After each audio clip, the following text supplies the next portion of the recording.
मराठी भाषा गौरव दिन दरवर्षी कोणत्या तारखेला साजरा केला जातो? 1 मे, ब. फेब्रुवारी 27, क.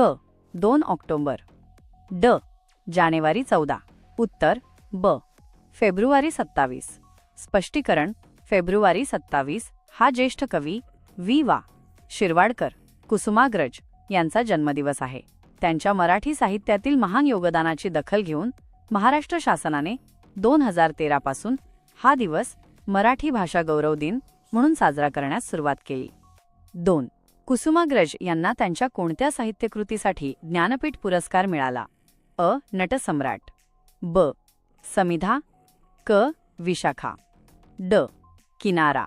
उत्तर क. विशाखा. स्पष्टीकरण: 1987 मध्ये कुसुमाग्रजांना त्यांच्या विशाखा या काव्यसंग्रहासाठी आणि एकूण साहित्यिक योगदानासाठी भारतीय साहित्यातील सर्वोच्च ज्ञानपीठ पुरस्कार मिळाला.